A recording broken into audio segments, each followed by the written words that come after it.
ask you what makes Naruto special, you may give me a myriad of different answers. You could say the fights, the antagonists, the character development, but some of you, presumably those of you who struggle with social interactions and loud noises, might say the power system. And here's the thing, you wouldn't be wrong in saying that. See, while Chakra as a power system is often disrespected or even called derivative, it is not only one of the most diverse power systems ever put into an anime, but it also paved the way for dozens of other power systems that came out after Naruto. Because while Naruto is by far and away not the first life force based power system in anime, it is the most iconic. However, it's not perfect, which is why today I want to introduce a new series to this channel, a series called Overanalysing Naruto, where we break down certain aspects of the Naruto universe, explain their histories, their origins, and most importantly, their pros and cons. I want to do the series for a lot of different reasons. A, to help people better understand one of the most prolific anime universes ever created, and B, to help people understand not only where Naruto went right, but also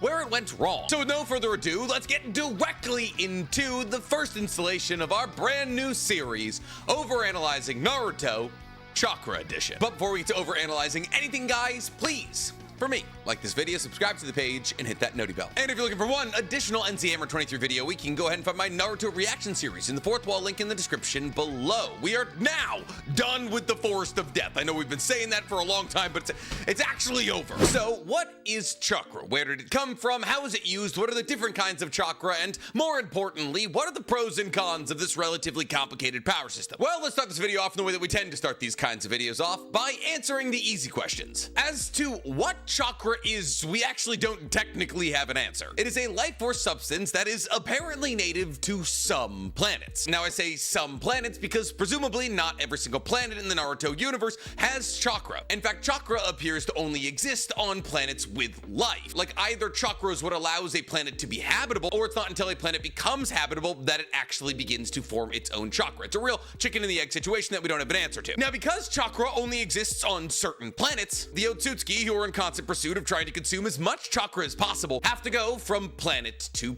planet, turning entire planets into a Chakra fruit that they consume, using lower-ranking Otsutsukis, Ten Tails, and then Divine Trees. However, this wasn't always our perception of Chakra, and this brings me into one of our first pros when it comes down to talking about Chakra. See, one of the best things about Chakra as a power system, I genuinely believe, is its origin story. Very rarely with anime power systems do we get an origin story, a breakdown on how this power came to be. Sure, we know that cursed energy comes from negative emotions in the JHK universe, but when did that start? We know everybody in the Black Clover universe is born with magic to some degree, but who was the first child born with magic? And why were they born with magic? These aren't questions that we have to ask with Naruto. See, because we learned from Madara, who learned from Hagoromo's stone tablet, that humans on Earth did not have Chakra until Hagoromo and Hamura were born. The first ever humans born with Chakra, because their father decided to sleep with Kaguya, who consumed the Chakra fruit that existed on Earth when she came down there. At least that's the story that she's telling. However, after the defeat of Kaguya by the hands of Hagoromo and Hamura, Hagoromo made the decision to try and spread ninshu, or spiritual energy, with every living being on the planet, in hopes that through all of them being connected through ninshu, that humanity would no longer have to talk to each other to try and understand each other, as they would all be connected through some kind of spiritual plane. However, humanity, as humanity tends to do, found a way to turn this energy into something they could use for war. By combining this spiritual energy that they now learned how to tap into through accessing ninshu with their own physical energy, humans learned how to create and meld Chakra into ninjutsu. And while this is a really cool backstory about good intentions being bastardized by humanity, and it does give us a definitive origin point for how humanity got Chakra in the first place, this very backstory immediately raised a couple of red flags. Because if humanity didn't have Chakra until Hagoromo and Hamura were born, then what Chakra did Kaguya consume when she ate the Chakra fruit of the Divine Tree of Earth? Was it just filled with nature energy? And if it was just filled with nature energy from the Earth, well then A, we're assuming that nature energy predates Chakra on Earth by thousands of years, and B, we have to ask the question, okay, well then why did people who got close to the Divine Tree that made the original Chakra fruit that Kaguya ate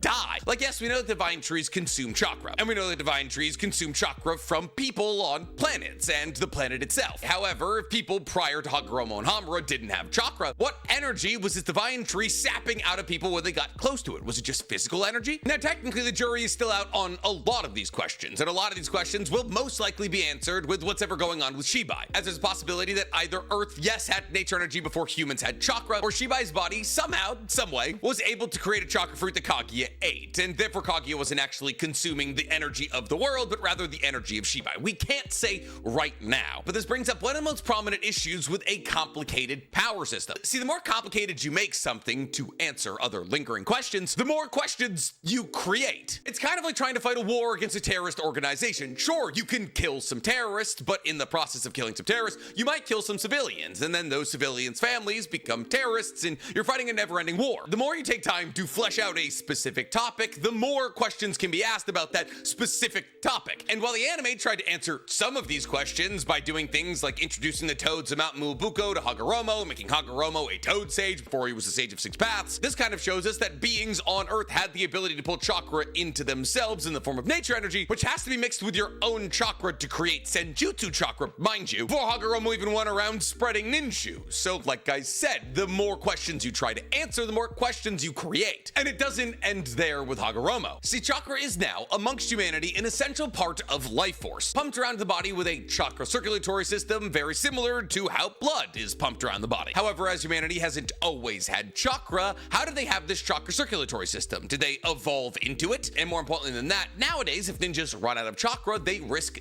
dying. However, humanity evolved from a species of people only 1,000 years ago that didn't have chakra in the first place. So while the introduction of chakra wasn't necessarily Hagoromo's #1 desire for the world, did he essentially just get humanity hooked on a superhero serum that they all needed to live forever, essentially giving them a drug that made them super powerful, but if they ran out of it, they died? Well, kind of. But that's not necessarily a weakness of the universe or the power system. See, to better understand what we're talking about here, let's break down chakra in its most bare bones sense. Ninjas need chakra to pull off even the most basic jutsu. Now, as to what those jutsu accomplish, well, that depends on the ninja and also how they mold their chakra. And by molding their chakra in certain ways, ninjas are able to accomplish things like summoning massive toads, controlling sand with magnet release, or even spouting out entire oceans of water from their mouth. And yet, even though every single day ninjas are accomplishing feats beyond human comprehension with chakra, most of them aren't even accessing the entirety of their potential. See, because within every single human exists something known as the 8 gates, 8 tenketsu points that limit how much chakra one is able to access. Kind of like how humans aren't able to use 100% of our strength because 100% of our strength puts our body at risk. Now, the same ideology can be applied to ninjas with the 8 gates. See, because these 8 tenketsu points are supposed to stop your average ninja from using all of their chakra, because using all of your chakra puts you in danger. Now, this is why the 8th and final gate exists in the heart, because while chakra is circulated throughout the entirety of the body, the majority of chakra that ninjas use is actually generated in their heart. And thus, by overriding the 8th and final gate, by popping the tenketsu point in your heart, you're able to overclock how much chakra your body can not only make, but also use, pushing your body to a point where your heart beats so incredibly fast that it boils the blood inside of your body. And thus, yes, in a sense, did Hagoromo introduce humanity to a life force that they not only became dependent on, but that could also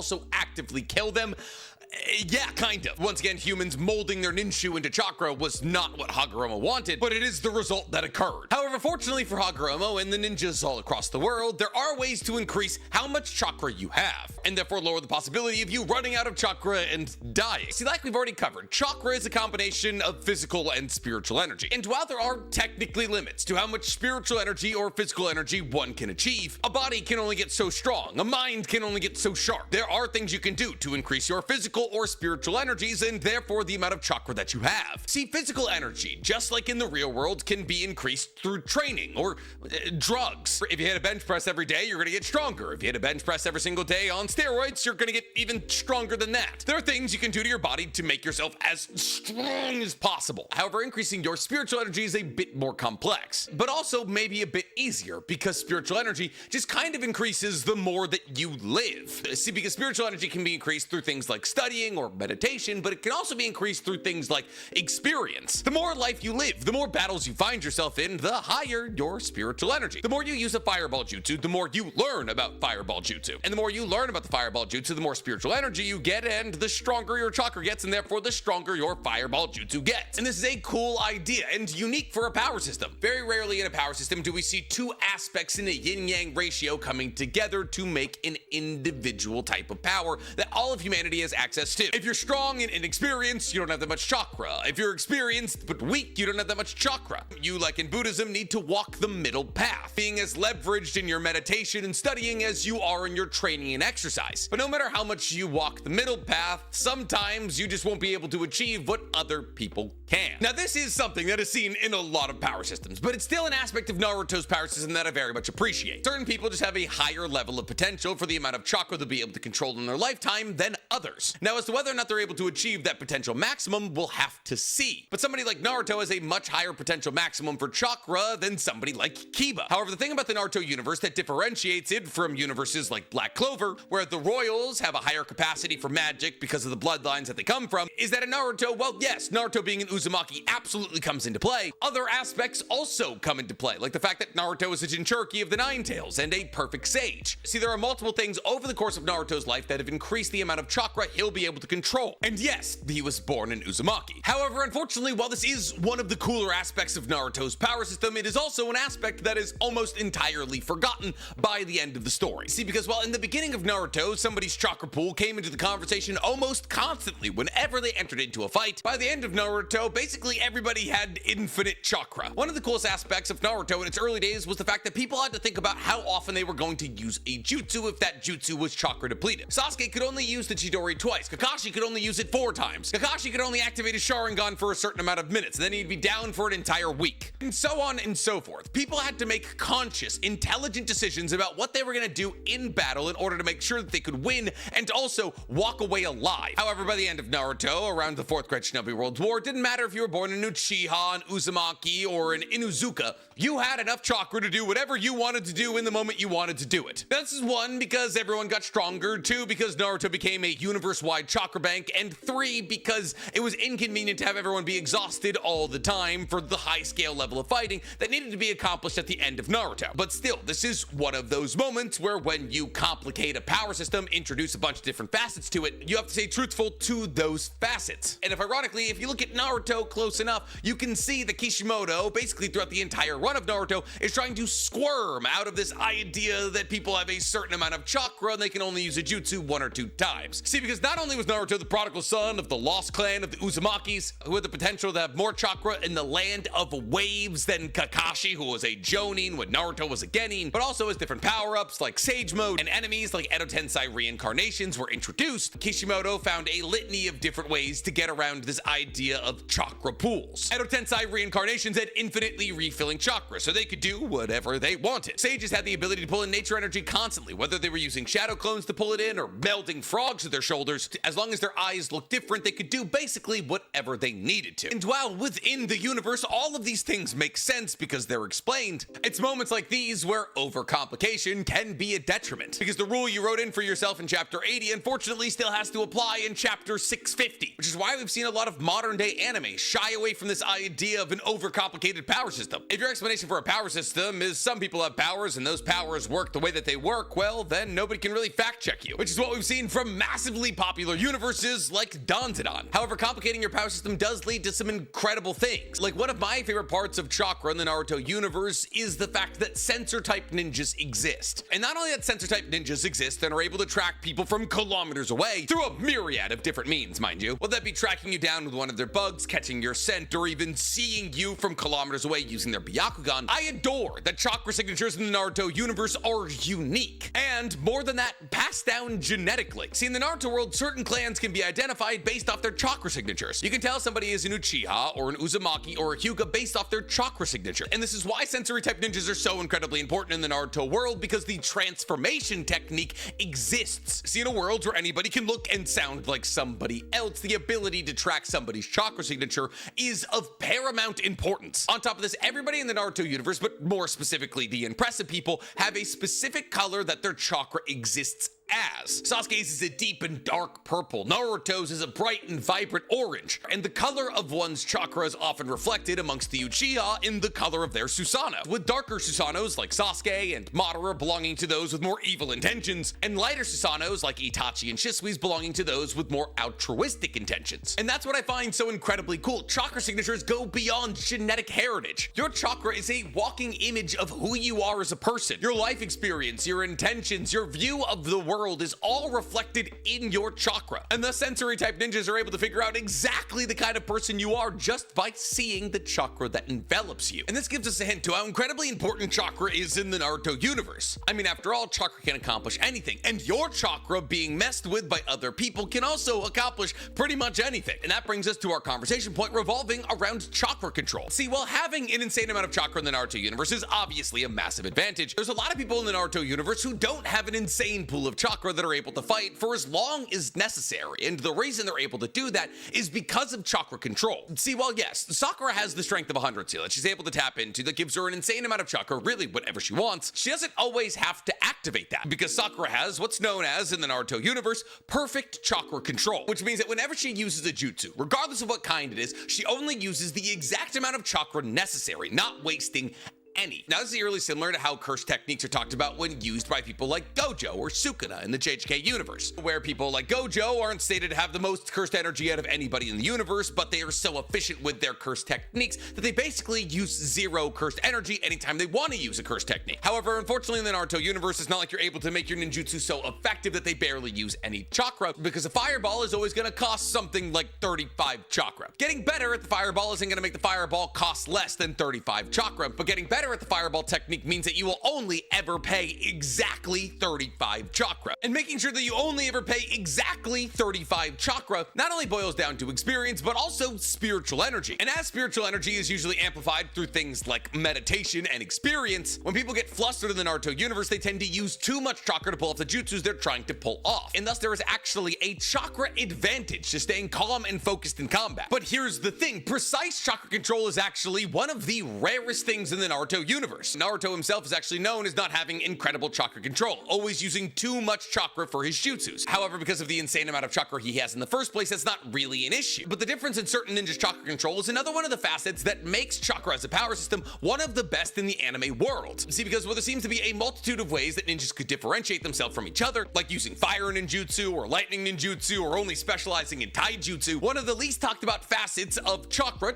control, differentiates ninjas and lets them know as to whether or not they'll be proficient in things like genjutsu or medical ninjutsu. Hell, chakra control even differentiates whether or not people will be physically stronger than others. Because sure, Rock Lee's probably one of the strongest people in the Naruto universe on account of his taijutsu background, Sakura's precise chakra control allows for her to funnel more chakra into her punches than anybody else, making her the strongest chakra-assisted person in the universe. And thus Sakura's not only incredibly fast and strong, but because of her precise chakra control abilities, she's also able to manipulate other people's chakra to heal them, or if she wanted to, place them under genjutsu. But this is also kind of one of the weaknesses of chakra as a power system. That is to say, genjutsu's existence. See, because the entire backbone of how genjutsu works as a power is predicated on people being able to control the five senses of somebody else by manipulating their chakra. But this means that chakra is instrumental in the controlling of somebody's five senses. Things like sight, sound, taste, feel, and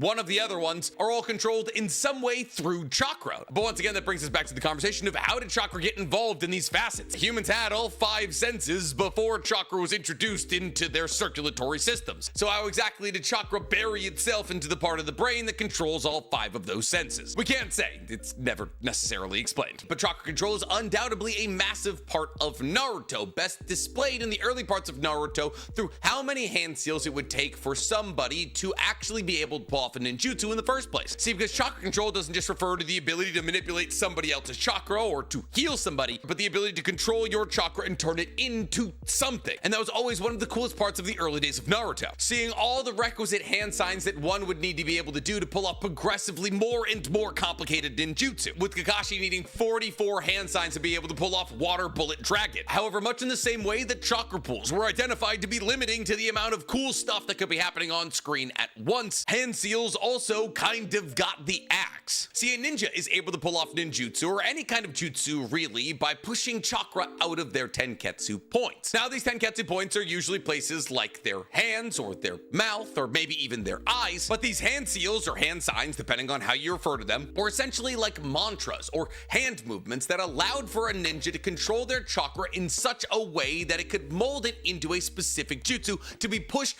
out of a tenketsu point. And thus it was established that less experienced ninjas needed more of these hand signs because there was more steps necessary for them to be able to mold this chakra in such a way. However, as time progressed, we not only introduced things like one-handed hand seals, with a statement that only the most talented ninjas were able to mold chakra with one-handed hand seals, but we also introduced the idea that the more talented the ninja, the less hand seals they would need. Until eventually, everybody in the Naruto universe was so incredibly talented that they needed no hand seals, or one hand seal, or one-handed hand seal, to pull off jutsus that needed 40 hand seals prior. And this is kind of the big weakness of Naruto's power system. A complicated power system created with the idea that it probably wasn't supposed to exist as long as it did. That slowly but surely, and this is probably something that a lot of you don't want to hear, devolved into a power system more adjacent to one we see in Dandadan than one we see in the early days of Naruto. Because by the end of Naruto's story, people were just doing things. And while there was some kind of explanation to explain what was being done, it's an explanation that took hundreds of chapters of changes and a lot of hand-waving to make us feel as though this complicated power system was still complicated, when in actuality it was just Naruto spam the Rasengan button and Sasuke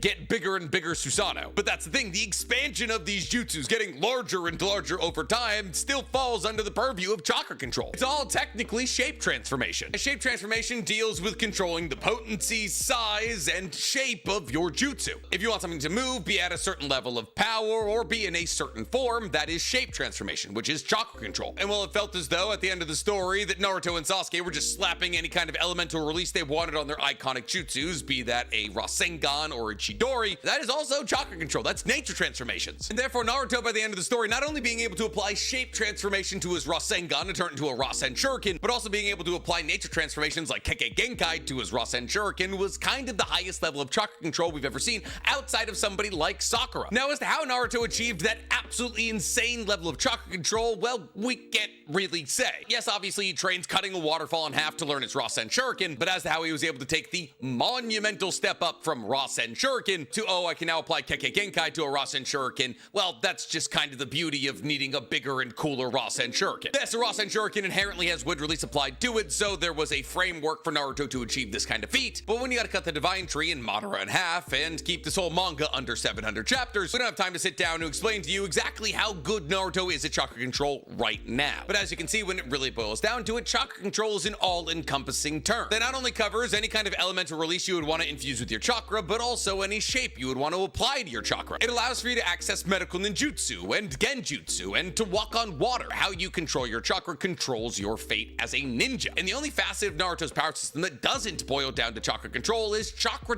type. See, because while we've covered the amount of chakra that somebody can have and how they can control said chakra and how that accounts for like 98% of the diversity amongst ninjas, no matter how good your control is or how much you train either your mental or physical energies, you won't be able to achieve certain types of chakra if you don't have those certain types of chakra. And it's things like this that allow for Naruto to have such an incredibly diverse cast of powers. See, whether it's tailed beast chakra that only the tailed beasts in Jinchuriki have access to, Senjutsu chakra that only sages have access to, absorption chakra which only the Geto statue has access to by opening its mouth and firing out a purple dragon that when it comes into contact with people kills them immediately by absorbing all of their chakra out of their body. There is such an insane amount of different types of chakra that people can access in order to achieve different results. Tailed beast chakra by and large gives tailed beasts and their Jinchurikis access to things like positive and negative chakra and the ability to create tailed beast bombs. Senjutsu chakra not only increases the amount of chakra that somebody has access to, but also increases their extrasensory perception and allows them to do damage to and destroy Kekemora like the expansive true seeker orbs. And absorption chakra allows for the controller of the demonic statue of the outer path or the Geto statue to be able to wipe out entire battlefields, absorbing their chakra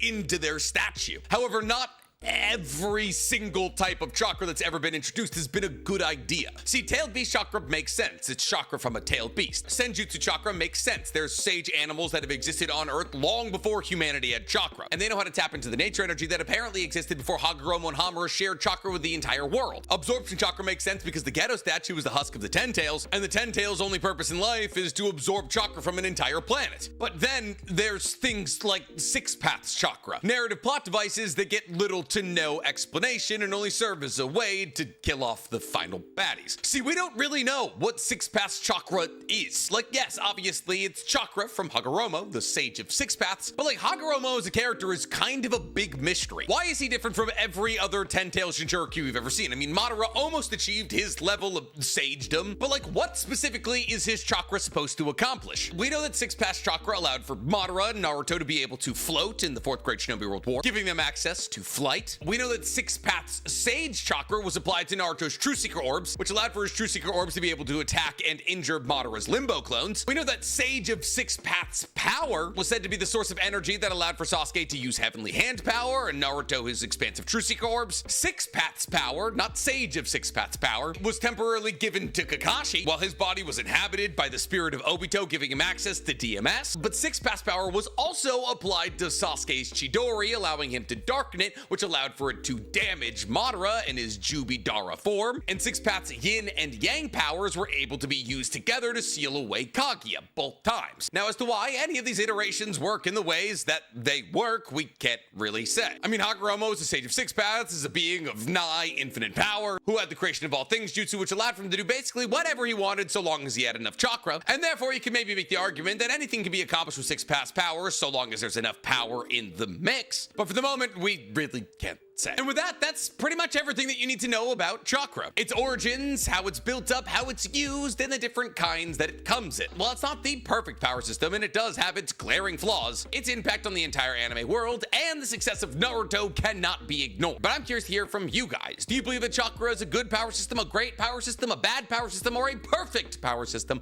Let me know in the comments below. And while you guys are down there, please, for me, like this video, subscribe to the page, and hit that noti bell. If you'll excuse me, apparently buying a house is the most difficult thing I've ever done in my entire life.